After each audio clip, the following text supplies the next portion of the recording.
All right, let's talk about something that pretty much every traveler to Southeast Asia obsesses over: how to get the best bang for your buck. Today, we're going to crack the code on accommodation pricing for two amazing places, Vietnam and Thailand. Let's figure out how you can plan the perfect trip without breaking the bank. You know the feeling, right? Every traveler faces this same puzzle. It's this constant juggling act between the best time to go, the weather, the crowds, and of course, the price. So, how do you find that perfect balance? It all boils down to this one giant question. When is that magical time to travel to really get the most for your money? Well, let's dive in and break it down. And the answer, really, is all about seasonality. On one side of the coin, you've got the high season, that's peak tourism, when everybody and their cousin wants to go. And on the other side, you've got the low season, the off-peak time, which, let me tell you, can be a budget traveler's absolute best friend. So what's behind all this? Well, high prices are pretty simple to figure out. They're driven by huge international travel demand and big holidays. But the lower prices? They're often tied to things like weather. Think monsoon season, which naturally means fewer people are booking trips. Okay, now that we've got the basics down, let's get specific. We're going to start by decoding the really unique seasonal patterns you'll find in Vietnam. Get this, Vietnam actually has two distinct high seasons. The first big wave hits from about mid-December all the way to March. Then things heat up again for a second peak from July to September. So if you're traveling during these windows, just expect those accommodation prices to be at their absolute highest. Now, for all you bargain hunters out there, listen up. These are the months you want to target. Vietnam's low seasons run from April to June, and then again from September to November. And you'll notice September kind of overlaps there, creating this really interesting transition period.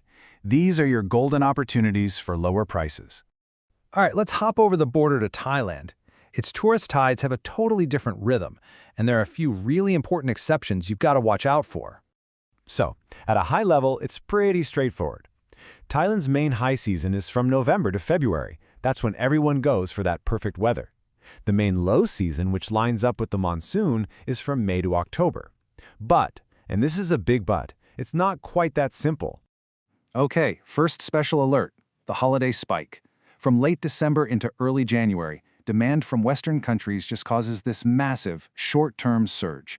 And when I say surge, I mean it. Prices for flights and hotels can absolutely skyrocket during this little 2-week window. And here's another one you have to keep on your radar: Chinese New Year. The dates change every year, but you can bet it's going to bring a huge influx of travelers and, you guessed it, peak prices. You've got to check the calendar for this one before you even think about booking. But it's not all price spikes. Here's a fantastic little opportunity for you. April. It is the hottest time of year there, so demand dips, and that creates a shoulder month with lower prices just before the main low season really kicks in. A great little travel hack right there. Okay, we've looked at both countries on their own. Now it's time for the fun part. Let's bring it all together into what I like to call the Smart Traveler's Calendar and find those strategic sweet spots. And here it is. This is where it all clicks into place. This side-by-side view lets us see exactly where the high and low seasons line up, and more importantly, where they don't. This chart is basically your master key for strategic trip planning. So what does this actually tell us? Well, look at November. You could start your trip in low-season Vietnam and then hop over to Thailand just as its high season is getting started. Or flip that around in July and August. Enjoy peak time in Vietnam, then escape to low-season prices in Thailand. And like we said, April is looking like a serious sweet spot for deals in both countries. Okay, so you've got all this great info. Now what? How do you actually use it? Let's walk through a super simple framework for planning that perfect trip. It really comes down to 3 simple steps. First, you've got to decide what's more important for this specific trip: sticking to a tight budget or getting that perfect sunny weather. Second, use that calendar we just looked at to target the shoulder months, those great in-between periods.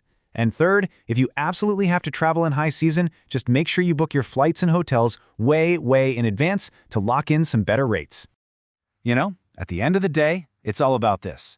The perfect trip, the one we're all chasing, happens when you find that sweet spot, that amazing intersection of good weather and a great deal. It isn't always easy, but with the right info, it's totally achievable. So, I'll leave you with this question for your next big adventure. Now that you've got the inside scoop, are you going to follow the crowds or are you going to follow the deals? The choice is all yours.